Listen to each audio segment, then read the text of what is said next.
नमस्कार दोस्तों, मैं हूं लोकेंद्र मिश्रा और आप सबका स्वागत है आज के इस वीडियो में। यूपी ट्रिपल एससी में जो पीईटी का एग्ज़ाम होना है उससे संबंधित एक नोटिफिकेशन यूपी ट्रिपल एससी ने जारी किया है। इस वीडियो में हम उसी के बारे में डिटेल में समझेंगे कि कैसे आपको अप्लाई करना है, कब तक लास्ट डेट है, कितनी फ़ीस है और किस तरीके से आपको अप्लाई करना है। ये सारी बातें इस वीडियो में हम डिस्कस करने वाले हैं।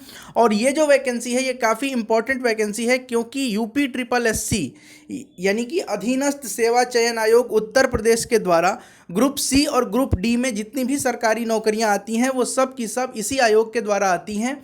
और इसमें एक नया सिस्टम लागू किया गया था, पिछले साल इस पे चर्चा हुई थी कि कैसे इसमें एक कॉमन एग्ज़ाम लिया जाए जिसको आप लोग कहते हैं पीईटी प्रिलिमिनरी एलिजिबिलिटी टेस्ट। इसके बारे में मैंने डिटेल में वीडियो बनाया था। अभी हम देखने वाले हैं कि क्या नया नोटिफिकेशन में क्या क्या चीज़ें बताई गई हैं। तो देखिए, इसमें बताया गया है कि आपको आवेदन करने की तिथि दे दी गई है कि कब से आपको आवेदन करना है।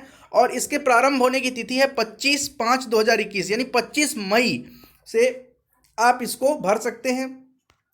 ऑनलाइन शुल्क जमा करने की प्रारंभ होने की तिथि भी 25 तारीख तक है। और परीक्षा हेतु रजिस्ट्रेशन करने की अंतिम तिथि है, रजिस्ट्रेशन करने की, शुल्क सबमिट करने की और आवेदन पूरा पूरा जो फॉर्म होता है वो भर के सबमिट करने का जो लास्ट डेट है वो 21 जून है। आपको याद रखना है 28 जून तक आप इसमें संशोधन कर सकते हैं। अगर किसी प्रकार की गलती हो गई हो, कोई त्रुटि हो गई हो भरते समय, तो वो आप कर सकते हैं। अब यहाँ पर आपको एक चीज़ याद रखना है कि 21/6 मतलब 21 जून ही लास्ट डेट है आपकी फ़ीस भरने की। इसके बाद आप नहीं कर सकते हैं। 28/6/2021 तक अनिवार्य रूप से करा लिया जाए। जो संशोधन है उसके बारे में यहाँ पे बताया गया है। इस अवधि में अभ्यर्थी अपने आवेदन में registered mobile number, email category को छोड़कर कुछ भी संशोधन कर सकता है। मतलब आपको अपना मोबाइल नंबर और ईमेल आईडी ये आपको गलत नहीं भरना है, क्योंकि इसमें कोई संशोधन नहीं होगा। आपको याद रखना है, ये बहुत इंपॉर्टेंट बात है। अब हम बात करते हैं कि इसमें क्या क्या चीज़ें हैं। समूह ग के पदों पर भर्ती हेतु द्विस्तरीय परीक्षा प्रणाली। द्विस्तरीय मतलब क्या? एक पीईटी होगा और फिर आपका एक एग्जाम होगा। मान लीजिए लेखपाल का एग्जाम है तो आपको पहले पीईटी पास करना होगा, उसके बाद से आप लेखपाल के लिए जो सेकंड एग्जाम होगा वो आप देंगे। ऑनलाइन आवेदन करना है आपको इसके लिए, ऑफलाइन नहीं होगा, ऑनलाइन होगा। वेबसाइट पर आप जाएंगे upSSC.gov.in और वहीं जाकर आप इसको भर सकते हैं, इस फॉर्म को भर सकते हैं। आगे बढ़ते हैं। ऑनलाइन आवेदन की अवधि ये मैंने आपको बता दी है, 25 मई 2021 से 21 जून 2021 के बीच में आपको करना है। अर्हता क्या है यानी एलिजिबिलिटी क्या है आपको भरने के लिए? तो एलिजिबिलिटी आपकी अलग अलग है। इंटरमीडिएट लेवल का एग्जाम अलग होता है, ग्रेजुएशन लेवल का अलग होता है। तो उस हिसाब से अभ्यर्थी द्वारा किसी प्रारंभिक अर्हता परीक्षा में भाग नहीं लिया गया है तो उसके द्वारा आयोग द्वारा आयोजित की जाने वाली मुख्य परीक्षा में भी आवेदन नहीं किया जा सकेगा।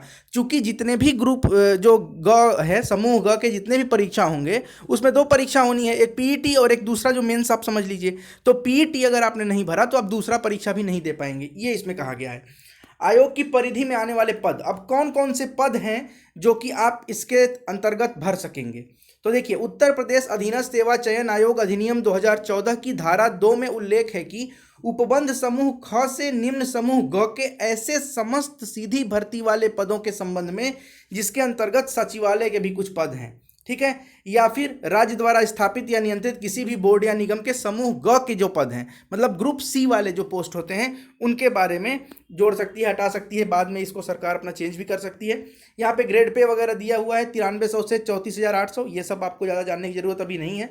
शैक्षिक अर्हता की बात करें कि क्या एजुकेशनल क्वालिफिकेशन होना चाहिए आपका, तो देखिए हाई स्कूल समकक्ष या इससे अधिक शैक्षिक योग्यता अगर आपकी है तो आप इस फॉर्म को भर सकते हैं। क्योंकि 10th लेवल के जो एग्जाम होंगे, 12th लेवल के होंगे, ग्रेजुएशन के होंगे, वो सारे के लिए पीईटी जो है वो कंपलसरी है। तो पहले तो आपको पीईटी याद रखना है।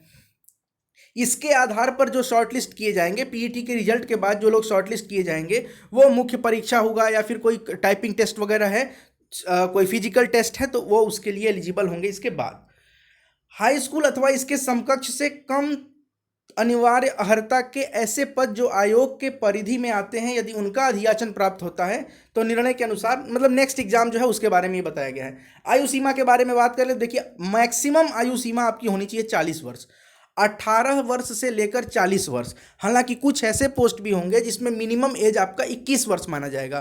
तो कुछ पोस्ट के लिए 18 से 40 एज रहेगा और कुछ पोस्ट के लिए 21 से 40 एज रहेगा। ये आप एक बार पढ़ लीजिएगा, मैं अभी टेलीग्राम चैनल में इसको दे दूंगा। बाकी जो छूट मिलती है एज में रिजर्वेशन के आधार पर, या आप अगर प्रदेश की किसी सेवा में हैं, या आपने पहले आर्मी वगैरह में सेवा की होगी, तो उसके आधार पर जो आरक्षण मिलता है वो आपको मिलेगा। परीक्षा योजना और पाठ्यक्रम क्या है? देखिए, परीक्षा योजना और पाठ्यक्रम तो पहले ही अपलोड किया जा चुका है वेबसाइट पर, उसके बारे में मैंने डिस्कस किया था, वीडियो भी बनाया था, तो आप लोग वीडियो देख लीजिएगा।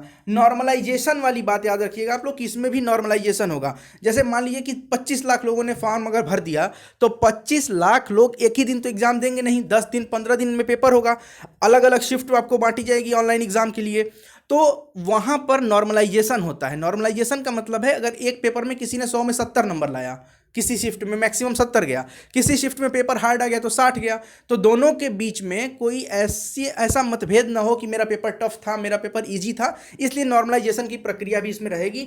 उसके बारे में भी पहले ही सूचित किया जा चुका है। परीक्षा की तिथि क्या होगी ये आपको बाद में बता दिया जाएगा।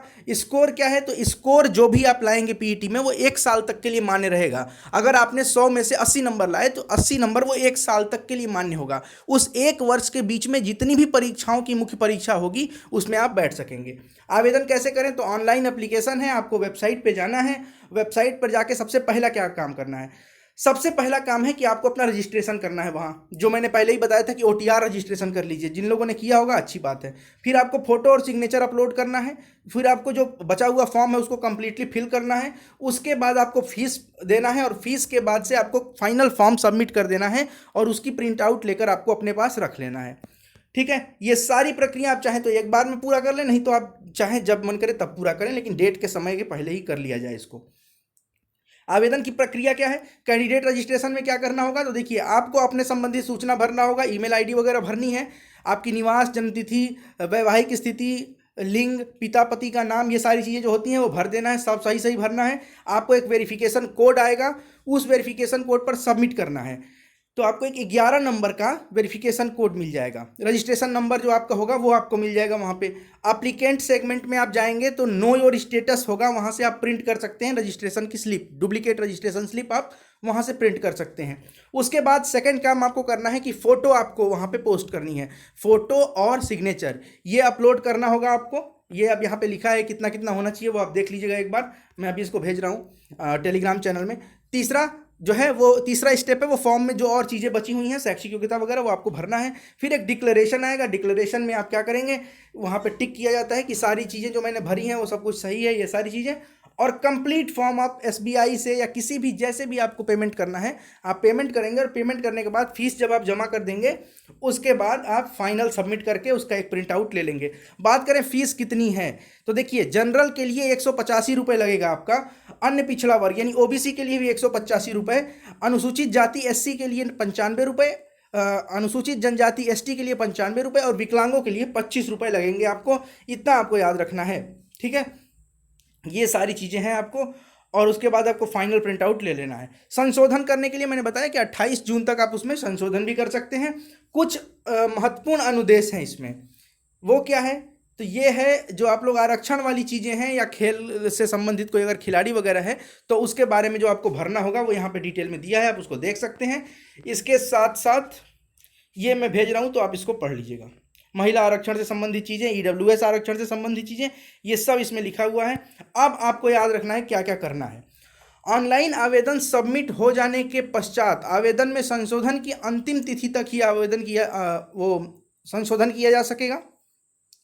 ठीक, हाई स्कूल अथवा समकक्ष उत्तीर्ण परीक्षा के प्रमाण पत्र में अंकित जन्म तिथि ही मान्य होगी। 10th क्लास में जो आपकी है वही मान्य होगी।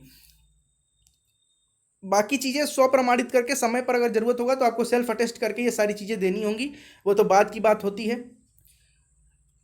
फिर आगे बढ़ते हैं, देखते हैं क्या है इसमें। और बाकी लिखा है कि नकल वकल नहीं करना है आपको, तो ये सब तो आपको पता ही होगा कि नकल वगैरह नहीं करना है। कोई कठिनाई हो तो फ़ोन नंबर दिया है, वहाँ आप फ़ोन कर सकते हैं। ठीक है, तो कुल मिलाकर यही था। यहाँ पर आपको जो पाठ्यक्रम दिया है वो मैंने पहले ही डिस्कस किया है, तो इस वीडियो में मैं डिस्कस नहीं कर रहा हूँ। हालांकि मैं आपको एक बार बता देता हूँ थोड़ा सा। देखिए, सबसे पहले भारतीय इतिहास है, इससे 5 नंबर के प्रश्न पूछे जाएंगे। भारतीय इतिहास के बाद भारतीय राष्ट्रीय आंदोलन से 5 नंबर के प्रश्न, यानी कि मॉडर्न हिस्ट्री हो गया ये। फिर भूगोल से 5 नंबर के प्रश्न, भारतीय अर्थव्यवस्था से 5 नंबर के प्रश्न, इंडियन कॉन्स्टिट्यूशन और पब्लिक एडमिनिस्ट्रेशन से 5 नंबर, जनरल साइंस से 5 नंबर, एलिमेंट्री अर्थमेटिक्स से 5 नंबर, सामान्य हिंदी से 5 नंबर का प्रश्न, और रीजनिंग से भी 5 नंबर का प्रश्न, अंग्रेजी से 5 नंबर का प्रश्न, करंट अफेयर से 10 नंबर, जीके से साधारण जो जागरूकता है, जनरल अवेयरनेस है, उससे 10 नंबर के प्रश्न और अपठित गद्यांश से 10 नंबर, ग्राफ का विश्लेषण 10 नंबर, तालिका का विश्लेषण और व्याख्या 10 नंबर, मैथ में ही आ जाएगा ये। अब इसमें जितनी भी चीज़ें हैं वो सब आपको 10th लेवल का पढ़ना है, 10th लेवल की डिफिकल्टी लेवल होगी और माइनस मार्किंग होगा 1/4। तो ये कुल मिलाकर था जो मैंने आपको बताया UPSSC के द्वारा जो PET की परीक्षा हो रही है उसके संबंध में, कैसे आपको फॉर्म भरना है, क्या क्या चीज़ें करनी है, पूरा प्रोसेस आपको समझाया गया। कोई डाउट हो तो नीचे आप पूछ सकते हैं कमेंट बॉक्स में, या फिर हमारे टेलीग्राम चैनल से भी आप जुड़ जाइए। बहुत बहुत धन्यवाद ये वीडियो देखने के लिए। अगर अच्छा लगता है तो लाइक करें, कमेंट करें, शेयर करें और चैनल को सब्सक्राइब करें। Thank you so much.